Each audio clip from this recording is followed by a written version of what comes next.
Sir ऐसे ही हालात हो गए। बिल्कुल यही है। और लेकिन हमें अपनी इन पोजीशन से जब तक हटना नहीं लाजिम समझेंगे और डिस्पैशनेट होके मुल्क के मुफाद के लिए। लेकिन मुझे एक बात बताए सर, ये तो सारी बातें जो है ना अभी तक फियर्स हैं। सर मुझे एक बात बताए, इमरान खान को बाहर आते आप देख रहे हैं इस साल? मेरा ख्याल है इमरान खान को मेरा जो हालात लग रहे हैं इसमें तो पॉसिबिलिटी ऐसी लगती है कि आपको लग रहा है कहीं चेंज ऑफ हार्ट हुआ है?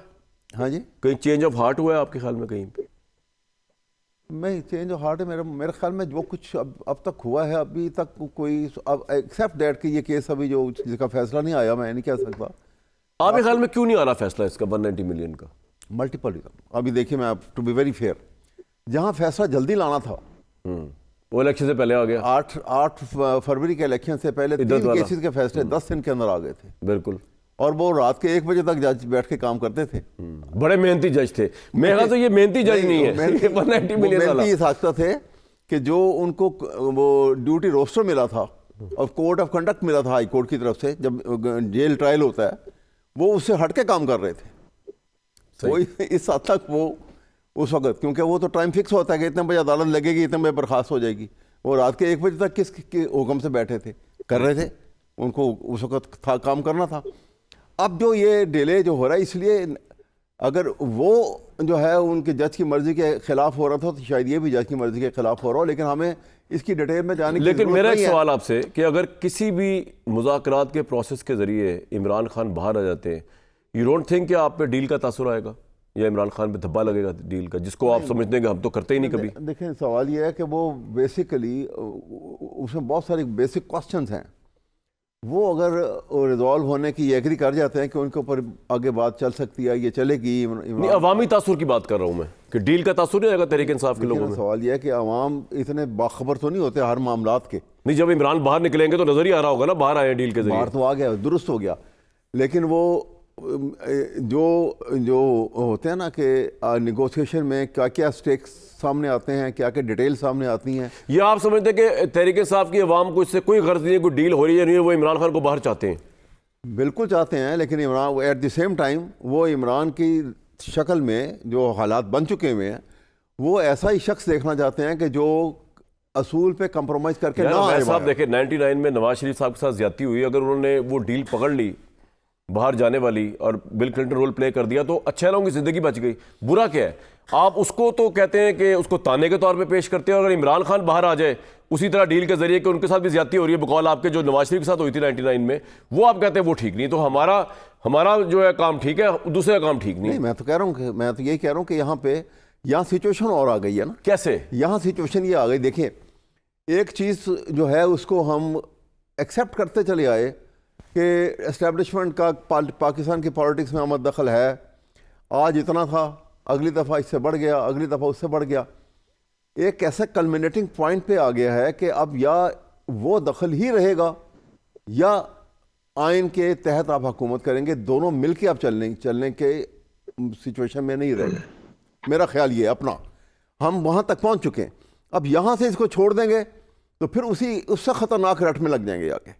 हम कहीं एक फैसले पे तो आना चाहिए जहाँ पे आप अपने अपने मुकाम के ऊपर रहें। ये बड़े क्रिटिकल सिचुएशन है, पाकिस्तान के लिए भी क्रिटिकल इसलिए है। यानी फिर आप लोगों को एक चार्टर ऑफ डेमोक्रेसी करना पड़ेगा पीपल्स पार्टी नून लीग के साथ, लेकिन इमरान खान मेरा ख्याल से कभी भी नहीं करेंगे।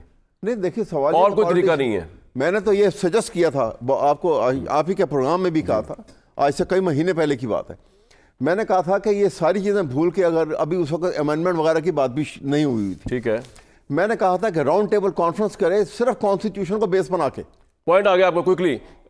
तारिक भाई, जो सियासत की इखलाक बाख्तगी का अहवाल कायरा साहब ने भी सुनाया और उससे अवैध साहब भी एग्री कर रहे हैं, उसमें ऑब्वियसली आपकी हुकूमत फोर फ्रंट पे एज अ फॉल गाय। तो अब आपके ख्याल में क्या कोई राउंड टेबल कॉन्फ्रेंस, कोई चार्टर ऑफ डेमोक्रेसी होना चाहिए तहरीक इंसाफ के साथ, या आप समझते हैं कि नहीं ये तो टेररिस्ट है, इंतशारी, इनके साथ नहीं बात हो सकती? देखिए, हमने इनको टेररिस्ट तो कभी नहीं कहा, ना कभी इन्हें गद्दार कहा है। लेकिन जो एंटी स्टेट बयानिया और जो सोशल मीडिया पे रियासत के और उसके इदारों के ख़िलाफ़ ये कैंपेन्स करते रहे हैं, वो इंतहाई काबिल मज़म्मत हैं। और एहतजाज के नाम पे जो मुसल्लह जत्थे हमला करते रहे इस्लामाबाद पे, इंतहाई काबिल मज़म्मत है। मैं ये बात मुँह से अदा करूँ या ना करूँ, ये एक हकीकत है। अब अगर इन्होंने एक स्टेप बैक हुए हैं और इन्होंने ये कहा है या अपने अमल से इस बात का इजहार किया है कि नहीं जनाब हम एक पॉलिटिकल डायलॉग के ज़रिए आगे बढ़ना चाहते हैं, तो ये खुश आइंदा है। मैं दूसरी दफ़ा आपके प्रोग्राम में कह रहा हूँ, इस चीज़ को गवर्नमेंट भी बड़ी कदर की निगाह से देखती है। और जो आप बात कर रहे हैं कि ये राउंड टेबल और फलां ये सारे रास्ते उसी कमरे से निकलेंगे जहाँ बैठ के सारे मुज़ाकरात कर रहे हैं। ठीक है। और मुज़ाकरात जो है वो सियासत का दूसरा नाम है, और उससे मैं समझता हूँ कि जिस बंद गली में सियासत दाखिल हो चुकी है उससे उस गली के दरवाजे भी इसी मुज़ाकरात और इसी बातचीत के जरिए निकलेंगे। तो आप भी मान रहे हैं बंद गली में सियासत आ गई है, अवैध साहब भी कह रहे हैं, कायरा साहब भी कह रहे हैं। तो कायरा साहब, आपको लगता है कि एक चार्टर ऑफ डेमोक्रेसी जो है एक और होना चाहिए जिसमें फिर तहरीक इंसाफ भी शामिल हो जाए? चार्टर ऑफ डेमोक्रेसी जी तो कोई दूसरी राय नहीं है कि पॉलिटिकल फोर्सेस को इकट्ठे होके अपने पॉलिटिकल प्रोसेसेस को clean and neat and improve करना पड़ेगा। जो पार्लियामान या पार्लियामेंट्री प्रोसेस इम्प्रूव होगा, बाकी इदारे उसकी सुप्रीमेसी को मानते चले जाएंगे। ये अदरवाइज किसी अल्टीमेट आफाकी असूल के तौर पे कंप्रोमाइज नहीं हुआ करता। मेरी गुजारिश ये है कि अगर इमरान खान साहब की जमात और खान साहब के अंदर ये समझ आ गई हो और ये कलक और अफसोस हो जो बेनजीर भुट्टो के दिल में था जब वो ये ख्याल लेके मियां नवाज शरीफ के पास गई थी, तो उस वक्त नवाज शरीफ साहब ने उनको रिस्पॉन्ड किया था पॉजिटिवली, क्योंकि दोनों को समझ आ गई थी, दोनों अपने अपने माजी पे उन्होंने सबक सीख लिया था। अगर खान साहब का नैरेटिव आज भी उनकी जमात का यही हो कि दूसरे को गालियां दे के और डिफेम करके और कंडेम करके और फौज के साथ लड़के हम उनको गिराना है, तो फिर उनका रास्ता उनको मुबारक हो। सियासत का तो ये रास्ता नहीं है। मैं थोड़ा सा आपसे डिसएग्री करता हूं, क्विकली डिसएग्री कर लें। गुजारिश में कर लूं मैं जी वक्त खत्म हो जाना, ब्रेक आ जानी है। मैं सिर्फ इतनी छोटी सी गुजारिश कर लूं एक कमरा कि इस वक्त भी हमें आगे बढ़ने के लिए बहरहाल अपनी अपनी नावों के घोड़ों से नीचे उतरना पड़ेगा, अदरवाइज कोई रास्ता नहीं है। Sir point